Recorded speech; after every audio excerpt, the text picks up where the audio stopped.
Hi, I'm Lou, and today we're going to replace the air filter in the Chevy Silverado. That's a 2018, and I just Googled to find the right filter. That's a Torx tip. Make sure you get a T15.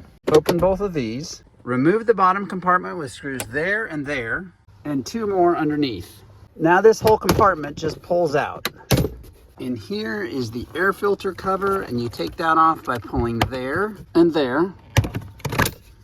Old filter out. Definitely time for a new filter. When you put the new one in, make sure the airflow arrow is pointed down.